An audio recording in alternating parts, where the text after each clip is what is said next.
No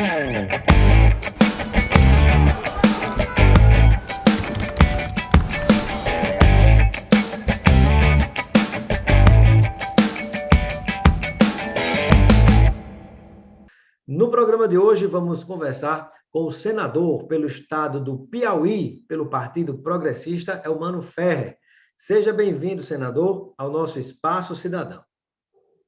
Obrigado, meu estimado Robson Carvalho. É um prazer muito grande estar nesse programa, inclusive conversando aqui, principalmente com o Nordeste, com abrangências também no sul do país, trocarmos ideias sobre essa região, sobre o Piauí, a luta pelo desenvolvimento e, acima de tudo, pelo bem-estar coletivo e pelo bem comum da nossa população. Muito bem-vindo, senador.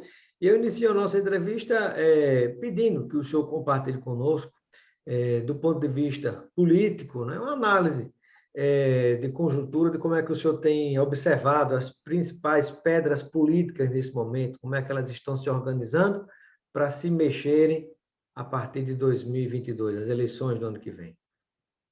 Olha, veja bem, essa questão dos analistas políticos, embora eu esteja hoje com esse mandato de senador da República, mas antes eu sou um técnico originário de um órgão de desenvolvimento regional e eu vejo, digamos, um avanço, quer dizer, e tivemos várias experiências do passado, estamos num momento de transformação política com uma conotação político-ideológico, uma vivência de uma polarização depois de uma mudança, mas creio que o país, temos grandes desafios, já vencemos um dos importantes, através da tecnologia, ocupamos o Brasil Central, essa região de um potencial fantástico, mas inexplorado.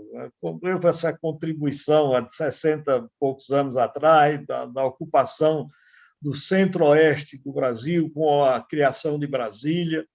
Ou seja, a gente vem avançando muito, tivemos problemas políticos, institucionais no passado, mas hoje há uma democracia se consolidando pós-88, e o grande desafio, do meu entendimento, é a questão das desigualdades entre as pessoas, a pobreza, apesar de todos os esforços, desde Fernando Henrique Cardoso, passando pelo governo do PT, Dilma e, sobretudo, Lula. E estamos nesse momento atual de mudança, uma perplexidade coletiva que a gente viveu em 2018, com vistas ao pleito, estamos à efervescência no momento atual, com vistas a 22. Então, grande desafio. E eu vejo que o problema maior é o entendimento político, quer dizer, as questões de governança dentro da federação, a União, os estados federados, aqui no Distrito Federal, os municípios. Mas agora, é um país... O senador, apesar de engenheiro agrônomo é político, né? Ele já tem uma certa história, certa trajetória de mais de 20 anos, pelo menos, em cargos públicos. E eu gostaria de compreender como é que o senhor deve se posicionar para as próximas eleições de 2022, quando a gente pensa, por exemplo, na presidência da República. O senhor já foi aliado do ex-presidente Lula, da ex-presidente Dilma, né? Pediu votos para ele, eles pediram voto para o senhor. Hoje o senhor tem uma proximidade com o atual presidente da República, Jair Bolsonaro, e diante desse seu trânsito com todas as forças políticas, como é que o senhor vai se posicionar a partir de 2022? Se é que o senhor não já está se posicionando, né? Para a presidência da República.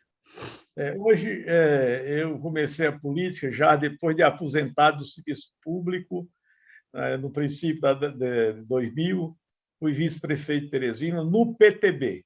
Depois eu me filiei ao MDB, passei 9 meses, depois fui para o Podemos, passei uma temporada no Podemos, e hoje estou no Progressista, cujo presidente nacional é o Piauí, é Ciro Nogueira. Do seu estado, Então, né? exatamente. E, como progressista, estivemos na eleição de 2018 como integrante do Podemos à época,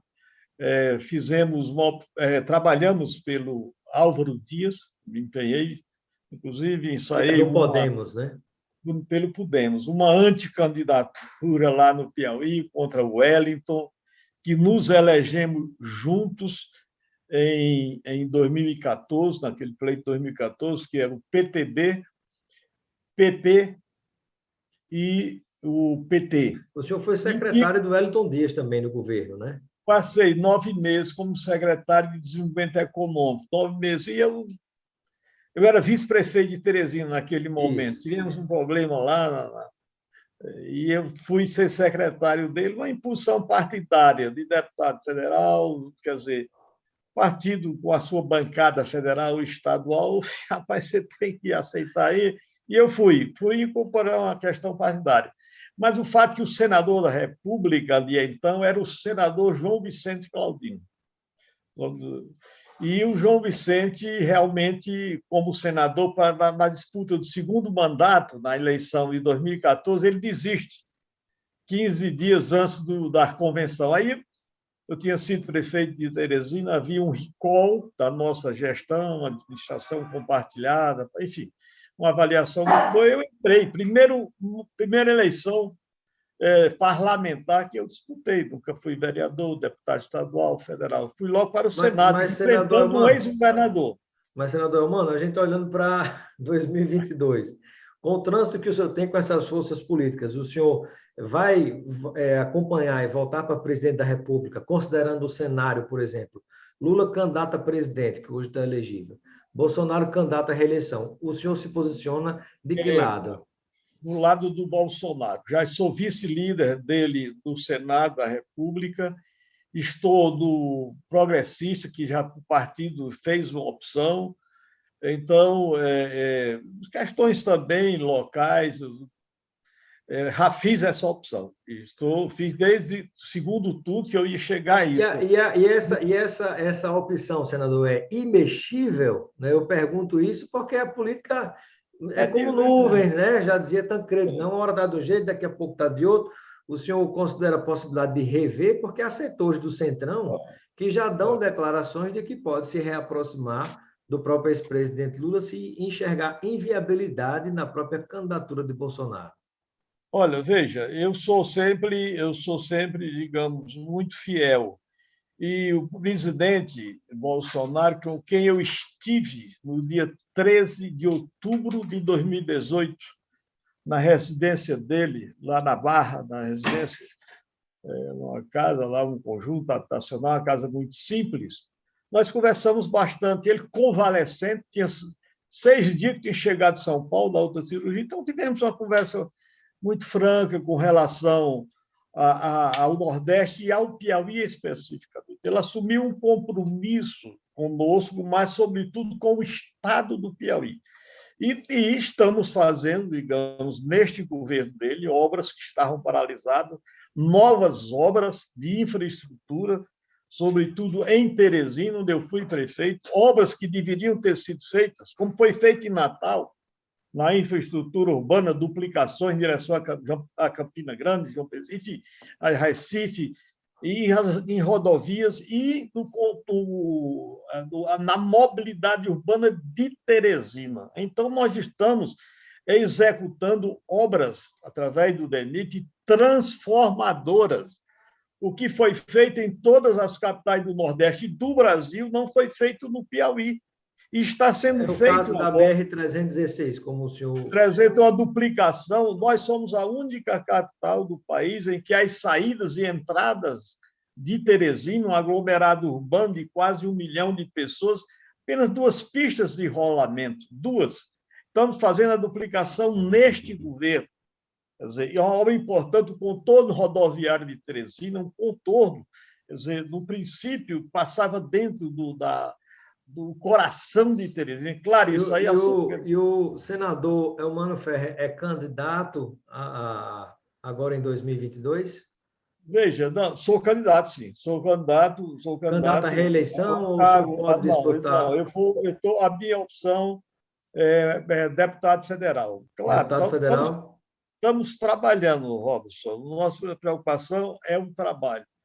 As eleições no próximo ano, quer dizer, né, lá que acontecerá, inclusive respondendo essa questão, você disse, a parte do partido do Progressistas está ainda assim, mas eu não mudo.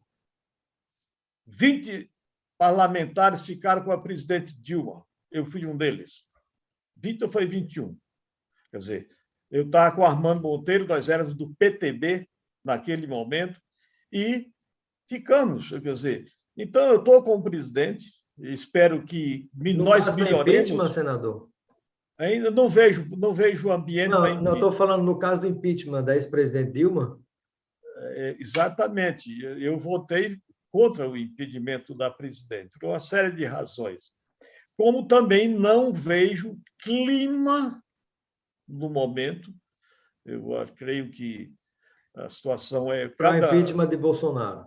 impeachment do Bolsonaro. Quer O dizer, senhor já não estou. vê clima, o senhor não vê clima político, mas o senhor vê razões, por Não, exemplo, em termos de responsabilidade, esse caso da Covaxin, da vacina que tem sido colocado, o senhor não acha que isso é um motivo para se discutir com bastante cautela essa situação do impeachment, que se possa rever essa situação, olha, pelo que está sendo revelado?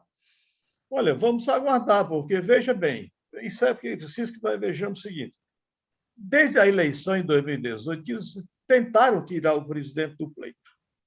Desde o primeiro dia de mandato desse presidente que nós temos, o presidente Bolsonaro, que é uma oposição radical. Eu nunca vi na história desse país um governo enfrentar, digamos, uma oposição radical, quer dizer, uma oposição que não está sendo, quer dizer, competente no exercício democrático, dentro do poder. Quer dizer. Então, eu vejo que desde esse momento, do primeiro momento, aliás, do primeiro dia de governo, que é uma oposição radical, nunca vi na história desse país. Então, essa mudança polarizada. Mas o senhor não disse que Podemos. ele radicaliza também, do lado em que ele se encontra? Porque, na verdade, por exemplo, você tem setores da oposição, né? Um setor da própria direita, centro-direita, você tem setores do centro-esquerda e setores da extrema-esquerda também, que juntos fazem oposição ao presidente Bolsonaro. Mas Bolsonaro não é de direita, ele é de extrema-direita. Veja, ele tem, digamos, a sua formação, foi eleito num processo democrático, dado a desesperança de muitos segmentos da sociedade com a política, com os políticos, com os partidos políticos. Então, ele entrou num momento desse, ou seja, no momento em que o eleitorado desclassificando a todos os partidos, então um desespero a eleição dele.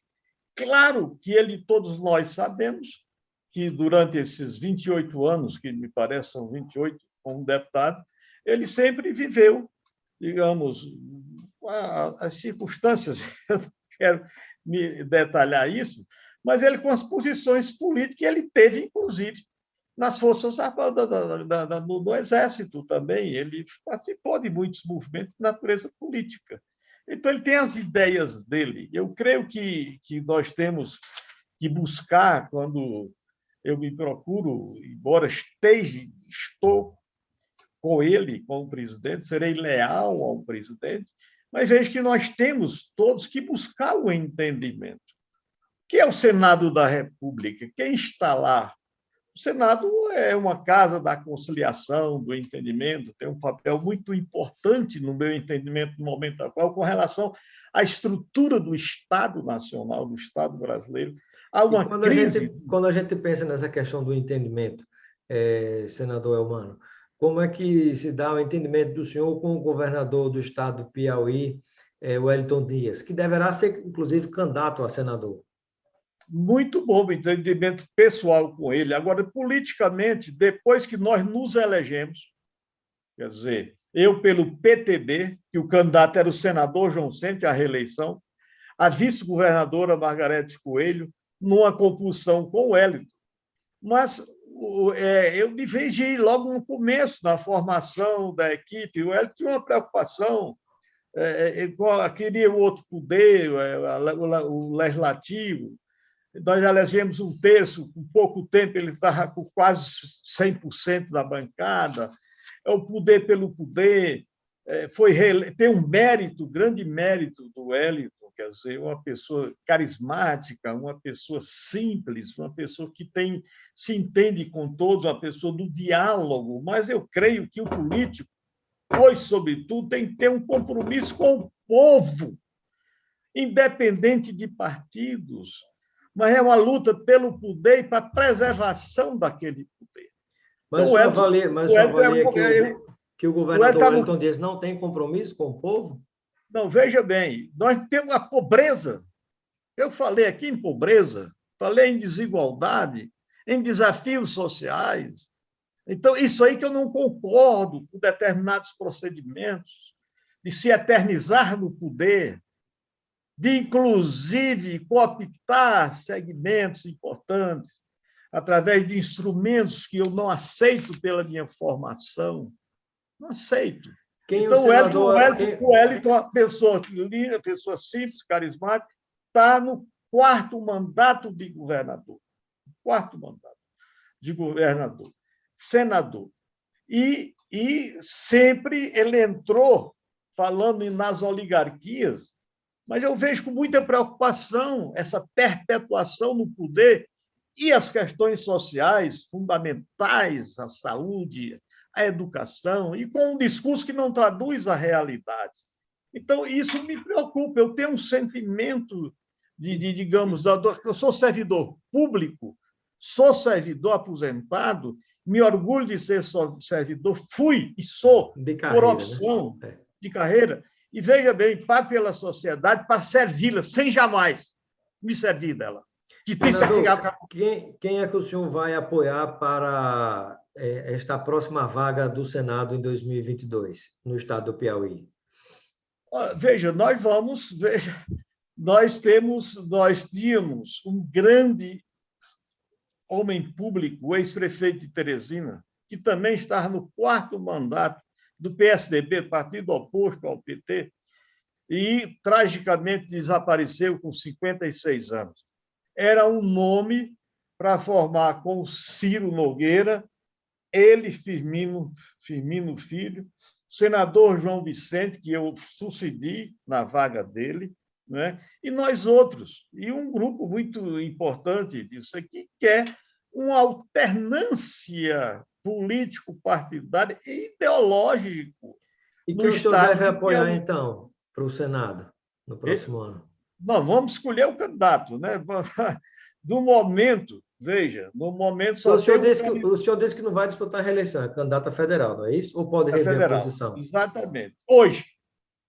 Amanhã o senhor pode disputar a reeleição, né? Qualquer cargo. Qualquer povo. Veja bem, desse seu grupo político, quem deve disputar, senador, do seu grupo político, quem deve disputar o governo do estado do Piauí?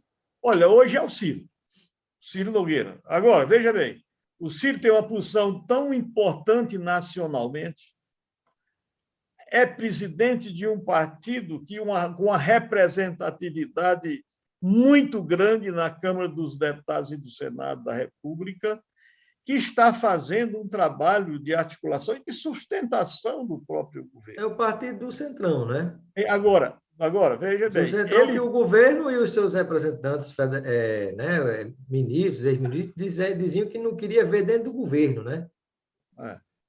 Veja bem, está meu raciocínio. Então, o Ciro é um candidato natural a um movimento de prefeitos, de lideranças do estado todo, para que ele seja o candidato.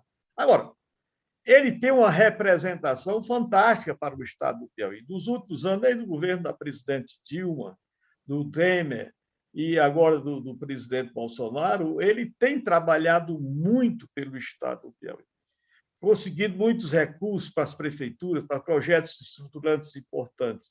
Então, ele tem uma importância fundamental hoje no plano nacional.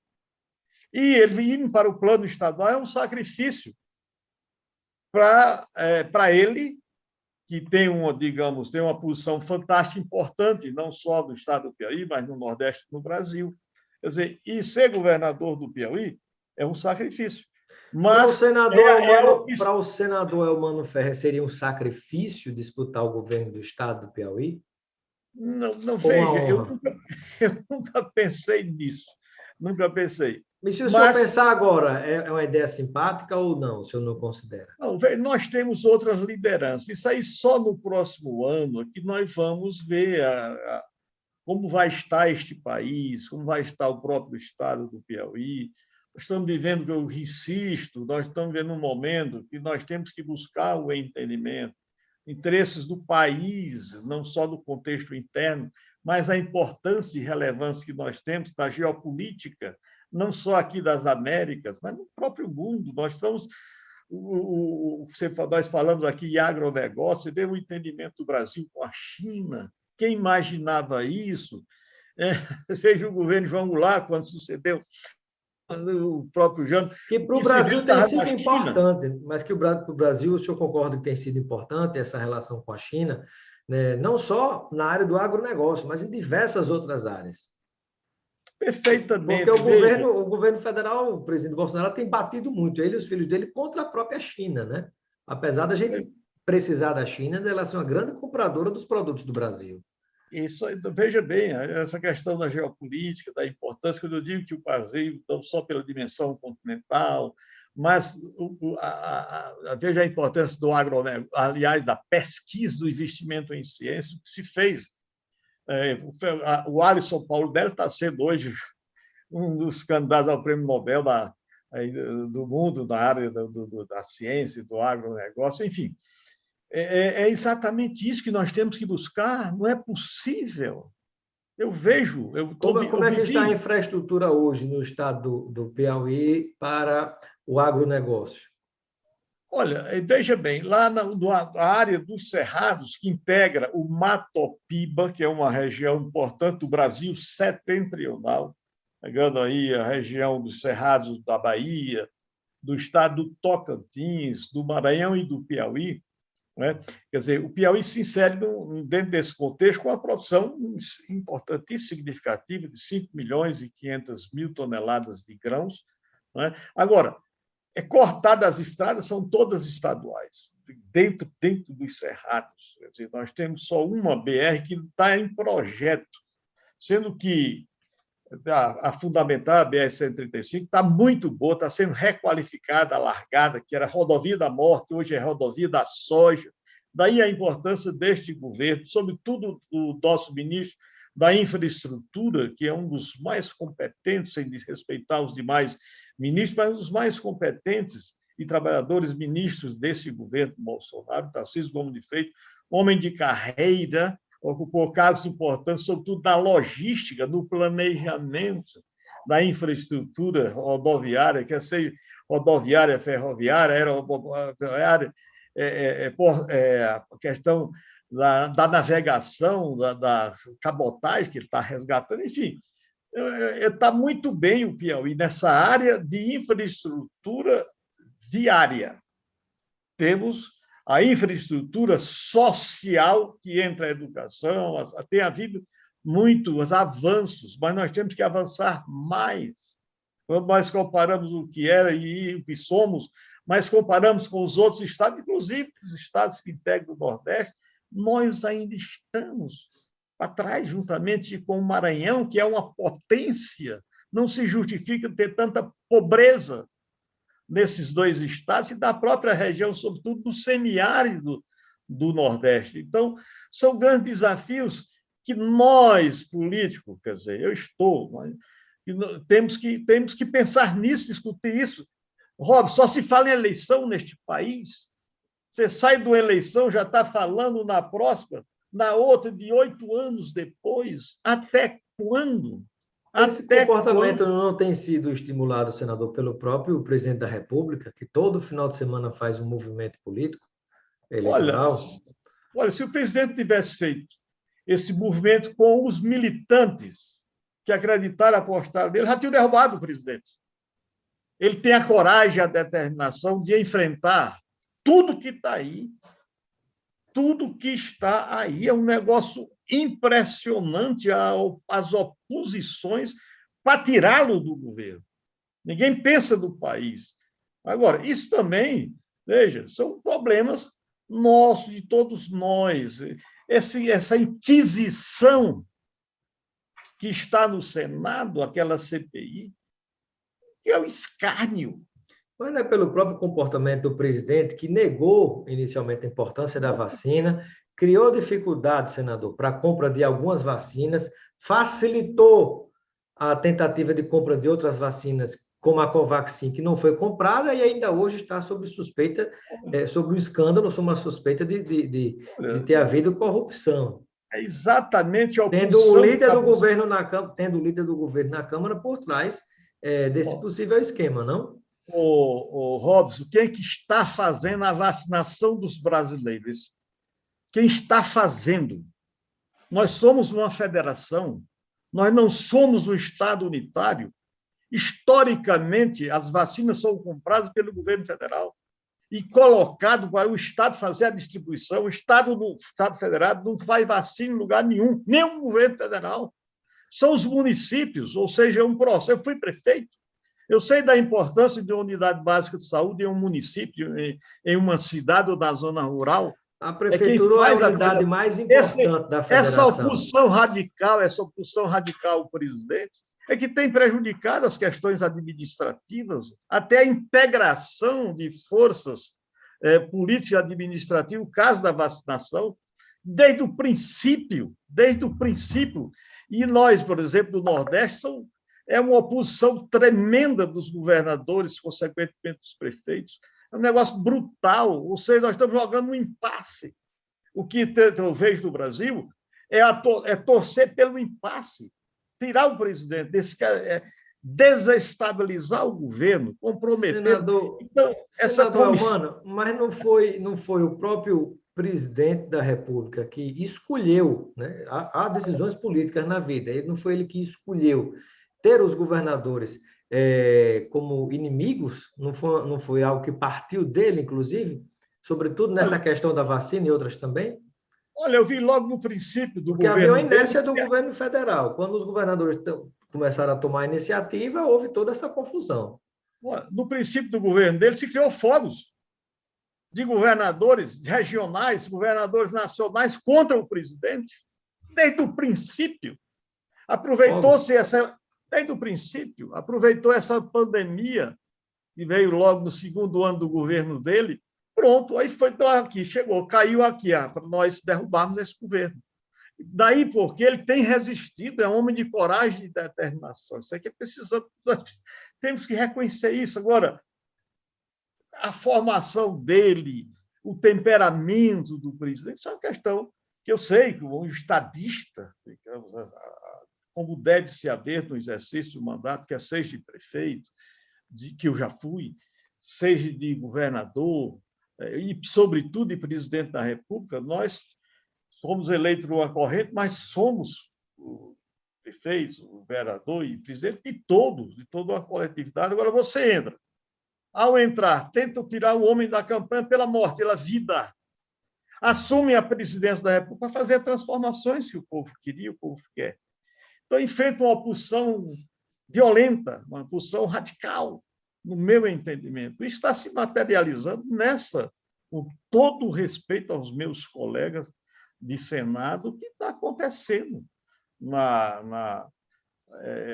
nessa CPI do Senado com relação a incriminá-lo como genocida. Mas pelo comportamento negacionista que ele tem tido, senador, o senhor não acha que é compatível, senador? Porque negou a importância da vacina e, no começo, tentou prejudicar. Depois, né, assumiu que a vacina seria importante. Vive provocando aglomerações e pregando contra o distanciamento social, contra o uso de máscara. No Rio Grande do Norte, inclusive, chegou a arrancar a máscara de uma criança. Então, como é que a gente vai classificar esse tipo de atitude, senador? Veja bem, você está digamos, levando para uma questão que todos tentaram levar, então tentando levar este país. Estou colocando Tudo pontos para o senhor fazer foi, contrapontos. veja bem, e ele fez, e está fazendo politicamente. Quando eu te digo, olha, essa questão de vacinas no Brasil, historicamente, tem sido enfrentado. E à medida que passam os anos, a estrutura capilar no nosso território é cada vez mais expressiva. Quem faz as vacinações é um ente federado, os municípios, 5.568 municípios. Quem faz a distribuição são os estados. Quer dizer, e o governo federal coloca os recursos. O que foi que o governo federal, no princípio da pandemia, fez? Olha, eu vi o alcance do auxílio emergencial. Ele atendeu as pessoas, foram 68 milhões de pessoas. Incontinente, as pessoas jurídicas, que são quem gera os empregos, o trabalho que se fez ali. E, em terceiro, esse concomitantemente, os estados federados receberam recursos em função da crise econômica, enfim, a assistência, isso representou em mais de 700 bilhões só o ano passado. Auxílio emergencial graças ao Congresso, não foi, senador? O valor que foi aprovado, né? Porque a proposta do governo no começo, de Paulo Guedes, como ele disse isso publicamente, era que as empresas ficassem de 3 a 4 meses sem pagar os salários das pessoas, dos funcionários. Depois propôs 250. Aí o Congresso chegou a tentar colocar para 500 e terminou o governo fechando nos 600. Mas, assim, há uma participação importante do Congresso, do qual o senhor faz parte, né? Senadores e deputados. Quem pega o Congresso, as duas casas? É o representante do povo e dos estados. É o que eu acabei de dizer. Fez uma proposta emanada de um ministério, de um grande ministro. Ele tem um problema dele, quer dizer. Então, ele fez a proposta através do diálogo, do entendimento, chegamos a R$600, depois a 300, e agora estamos com esse auxílio emergencial, mas nós temos que ter uma preocupação com a parte econômica, com a geração de riqueza, consequentemente de empregos. Se nós temos uma população de 20 milhões de pessoas só abaixo do nível da pobreza, com o desemprego aumentando, então nós temos que criar um programa permanente, mas com saída para atividades econômicas e produtivas. Esta visão, meu querido Robson, que nós, políticos, devemos ter, de todos os partidos, é o bem comum desse universo de 210 milhões de pessoas que nós somos.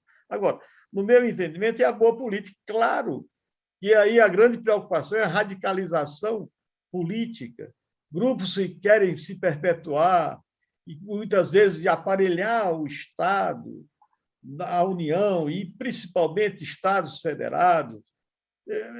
Aí é que eu vejo, meu querido, permita voltar, a crise do Estado Nacional. A crise quer seja federado, quer seja o Estado unitário. Os desafios, a pobreza, a desigualdade, um grande problema no mundo é a desigualdade. Eu estou vendo, vou levantar uma questão que você também é muito jovem, eu estou vendo egressos de universidades, sobretudo privadas, faculdades privadas, sem perspectiva nenhuma. A juventude indo para o suicídio por falta de oportunidade de trabalho. Nós temos 10 milhões nas universidades, das faculdades privadas e públicas, 8 milhões, quase 8 milhões, 7 milhões e meio nas faculdades privadas. Muitos, a dívida do FIES para com a União, sobretudo a CAI, é brutal. Por que não tiveram oportunidade de se inserir? Isso é um dos problemas gravíssimos. Eu sei que temos, eu estou falando... Precisamos resolver urgentemente. Então, são essas questões, no meu entendimento, questões maiores, o problema da regularização fundiária nos centros urbanos, na zona rural, e passa décadas e não se resolve isso. Teresina tem mais de 50 mil unidades habitacionais sem regularização. Quando eu fui prefeito, queria até hoje não existe mais, para tratar da questão da habitação e da regularização fundiária. Temos conjuntos habitacionais que vêm do BNH nesse país e que as pessoas lutaram, pagaram, mas não têm o título da propriedade para passar para os filhos. Ou seja, nós temos desafios em todas as áreas. Nós estamos aqui, durante essa pandemia, quer dizer, só se discute a questão para atingir o presidente da República e o seu governo, desestabilizar o governo, chegar ao impedimento do governo. Quer dizer, eu vejo que está faltando esse espírito da política na verdadeira acepção da palavra. Muito bem. Tem eleições a cada 2 anos, tem seus méritos e seus deméritos.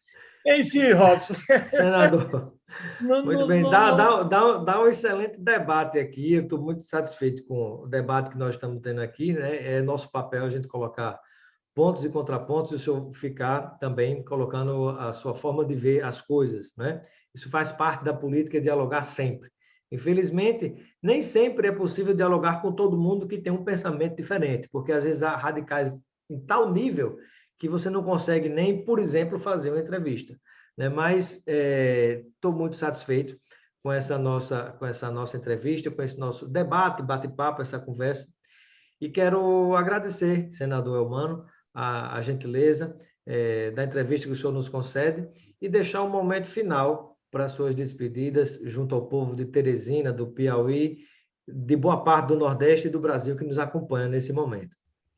Bom, Robson, eu quero lhe agradecer por essa oportunidade de a gente começar a falar francamente, tanto você como eu, e externar determinadas decepções. E eu sempre fui uma pessoa de conciliação, de entendimento, eu vejo isso, vejo com grande preocupação o momento atual do Brasil, grande preocupação, porque a polarização está se radicalizando, isso não nos leva a nada, no meu entendimento. Então, eu agradeço a você, quero que você me desculpe muita franqueza que eu procurei me haver aqui, com muita lealdade. Senador, do debate sincero faz parte. Com muita lealdade e as suas preocupações, nós como nordestinos, eu nasci no Ceará, estou no Piauí há 55 eu anos. Natalense. Hein? Eu natalense. E você natalense aí em São Paulo, brilhando. Nós nordestinos, por função das condições que você conhece mais que eu, somos migrantes mesmo, somos migrantes. Eu saí de casa aos 11 anos de idade para ir para um internato, nunca mais voltei. Enfim, é isso aí, vamos em frente. Eu gostei muito, passei a ter um amigo a quem eu admiro pelo seu conhecimento profundo, quer dizer, da nossa realidade do Brasil, né? A sua sensibilidade quando você faz essas perguntas, realmente, você exterioriza o que o povo pensa de determinados segmentos da própria sociedade. Mas eu agradeço a você também, e nós estamos juntos. E esse espaço do cidadão, creio muito importante, espero que esse programa realmente atinja todo o território nacional, começou aqui no Nordeste, já está penetrando, onde tem muitos nordestinos, que é do sul do país, exatamente, em São Paulo, construímos essa selva de pedra que está aí, fomos nós que saímos daqui, tangidos por muitas secas, né? Enfim, foi um prazerzão lhe conhecer e vamos aguardar a próxima oportunidade. Quando vier aqui a Brasília, estou em Brasília hoje, mas estou retornando amanhã, estou aqui há 2 dias, mas estou retornando amanhã para o nosso torrão semiárido, né? Obrigado, um abração, senador. muito obrigado. E a banda que eu tenho grandes amigos. Bacana. Obrigado, senador. Um abração, até a próxima, né? Até.